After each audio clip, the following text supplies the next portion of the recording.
I was pretty sure about my husband right off the bat. When I met him, I loved how he talked about the things that he loved so much. He would have me come over to his apartment and we'd watch Soul Train YouTube clips until late in the evening, and he would look at me with these adoring eyes and say, "It's the happiest place on earth." And I was like, it really is. It took me no time to know I wanted to spend the rest of my life with him, and it took pretty much no time to realize I wanted to have a child with him. And the happily ever after has been easy. We're still as in love today as we've ever been, but the child part has not been so easy. It was after 4 years of trying, 2 rounds of in vitro, 3 frozen transfers from those in vitros, and a miscarriage that we finally got pregnant with our daughter, Grace Pearl. And we were just ecstatic. The pregnancy went like a breeze. And before we knew it, we were at the anatomy scan, which happens a little over halfway through the pregnancy. And I could not wait. I wanted that profile shot. You know, you get the little side profile that everybody thinks about with an ultrasound. And Jim wanted to see it too, so he came to the appointment with me. And we were having a nice time. We were just chattering about where we were going to get lunch, and it took me a little bit to notice that the ultrasound technician, Nicole, was not saying a lot. She was kind of making concerned noises, and she goes, "There's not a lot of amniotic fluid. I want you to roll on your side, and I'm going to go talk to the doctor." So I do that, hoping that it'll prompt Grace to move to a better position. And she comes back and tries to scan again, and no change. Grace has not moved. And she says, "There's no amniotic fluid, and I'm sorry, I know that's not what you don't want to hear." And I'm like, "It's not? Okay. All right." And so she leads us down the hallway to go talk to the doctor, and I Google, second trimester, no amniotic fluid, and what stares me back in the face is 80 to 90% fatal. And I'm like, shit. It does not improve when we get into the doctor's office. There is a waiting room in the doctor's office that is full of newborn pictures that my doctor has just delivered, most of them featuring her, and they're all smiling, and she comes in not smiling and introduces herself to Jim, my husband, as Jen. And I'm like, shit. Not Dr. Meyer, Jen. That's not a good sign. She explains the following. Our daughter's kidneys are huge. They're full of fluid-filled cysts. Basically, they're not working. And the way that babies work when they're in the womb is amniotic fluid travels through the kidneys and is urinated out, goes through, it is swallowed by them, and it cycles. And without that cycling, their lungs will never develop. They can't breathe. She explains that the prognosis is not good, and we burst into tears. To confirm this, she has scheduled an emergency second ultrasound an hour later, also in this hospital. And for now, she lets us leave out a side door so we don't have to go through the waiting room full of expectant mothers with their full bellies, for all of our sakes. I walk past a half-eaten birthday cake on the way out. We get outside, and it is an unusually warm November day, and people are milling everywhere, and I cannot believe the earth has not stopped taking their lives with it, just stopped in place. And I can't even stop. My parents knew that this ultrasound was happening right then, and I can't not call them and tell them what's happened.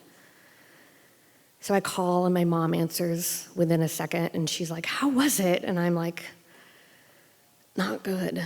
And she drops the phone. I can hear her sobbing. My dad picks it up a few seconds later and asks what happened, and I do my best to tell him while Jim's rubbing my back and silently crying next to me. And my dad asks if he can be there with us for the second ultrasound, and we agree. And that's where we meet him, in the waiting room for the second ultrasound. He gives us each huge hugs and makes jokes about the reading material, and I'm so grateful he's there, dad jokes and all. And soon we're taken back for the second ultrasound, and it's about 2 hours of detailed pictures of our daughter. She shows us the kidneys and the little black dots on them, which are the fluid-filled cysts. And she shows us that there's no black background, which is what amniotic fluid is. So there is not going to be that profile picture. The doctor comes in and introduces herself as Dr. Gray, and my dad goes, "Like Grey's Anatomy." And I'm like, I don't think he's ever seen that show. I just loved that he was being humorous in that moment, and she asks what we know. So we explain what we've heard so far, and she said, "That's right. There are 2 outcomes for your daughter. She'll either be stillborn, having been crushed to death by your body because there's no amniotic fluid, or she will be born and the wheels will come off." I remember that phrasing, the wheels will come off. Without working lungs, she'll never survive, and she'll die within minutes, hopefully in my arms. My dad thought to ask, "What are the odds for a baby like this?" And she looked at him and said, "None." And she looks at me and says, "Your baby would be the first if she made it." She then starts to explain the laws around abortion in the state of Missouri, where I live. She says that you have to first sign consents, which aren't always easy to schedule because only certain people can allow you to sign them with them. Then you have to wait 72 hours, I guess, to consider what you're doing. You also can't have an abortion after 21 weeks, 6 days. I'm 20 weeks and 6 days when this happens. And there's an upcoming weekend and a Thanksgiving holiday. So we have no time to think about it. We have to decide almost immediately if we want to be able to do this, if we choose to, in time. She leaves the room to give us a moment, and we all just burst into tears. We're all hugging one another and just inconsolable. And I think about it, and I'm just like, what choice do we have? She's going to die 100%. And if we don't terminate this pregnancy, she will suffer 100%. And I look at Jim and I'm like, we have to terminate, right? And he's like, of course we do. Even my dad, who is raised Catholic, agrees it would be cruel to do anything else. The doctor comes back in and we tell her we've made our decision, and she says, "I didn't want to sway you, but your risk would go up 7 times if you didn't do this now." And that's just the risk of being pregnant. She explains that they will have somebody call us as soon as possible to get the signed consents scheduled because we're so short on time, and we're lucky to be able to get in the very next day. Jim and I go to a facility where a doctor in scrubs meets us and takes us back to a conference room. And there are papers laid out. Before I can even look at them, she pauses us and she says, "These are state-mandated forms. They're not medical. They contain judgmental language that is designed to make you feel bad. It is not how we feel about you." I look down and I'm asked to sign saying that I have been offered to hear my daughter's heartbeat. I listen to my daughter's heartbeat on a home Doppler every other day. I have a recording on my phone. We're asked if we had been offered to hear or to see an ultrasound. I had had 3 hours of ultrasounds just the day before. And I also had asked for extra ultrasounds because I wanted to see her anytime I could. Then I open a packet, and on the very first page, in bold, indented letters, it says, "Human life starts at conception. You are ending a separate, unique human life." And my grief was interrupted by outrage. Nowhere in this documentation was how much Grace would suffer.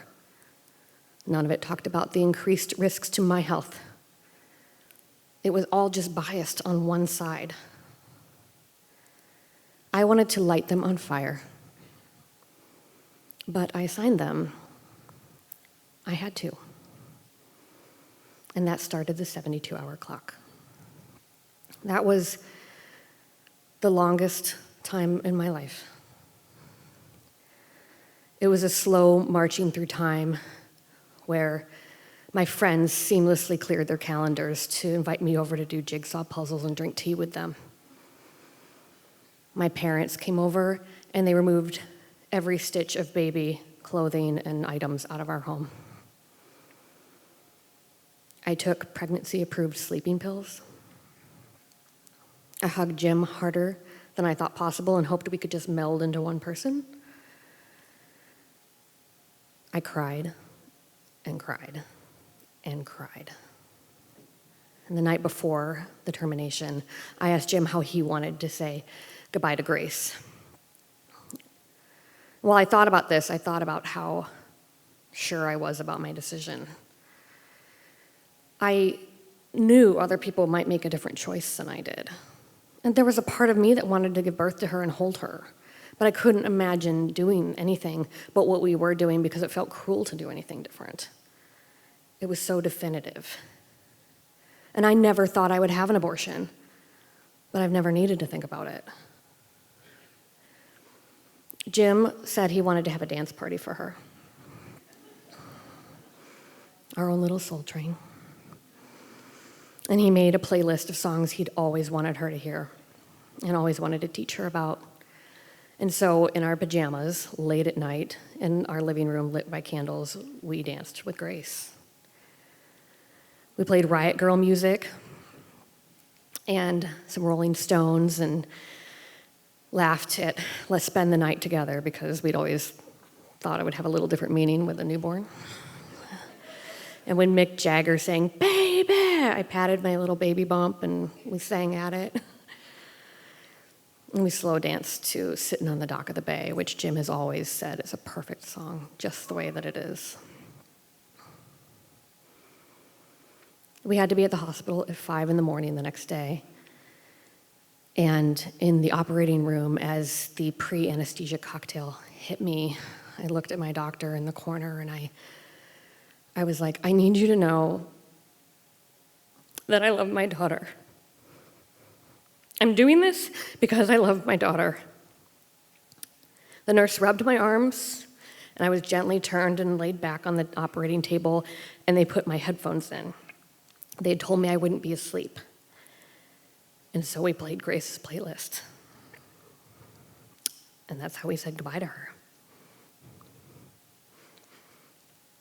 I'm pregnant again.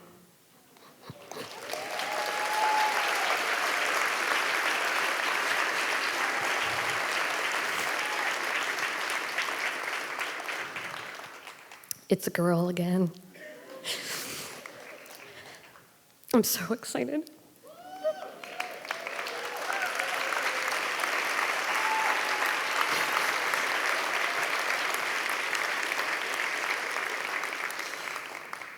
I can't wait to see what she's like and to teach her things. I can't wait to hold her hands while she's learning to walk and to braid her hair and to teach her about one of my favorite songs, Harvest Moon. I really want her to grow up in a world where she's valued, where her humanity and dignity and her ability to make the best decisions for herself are respected. Thank you.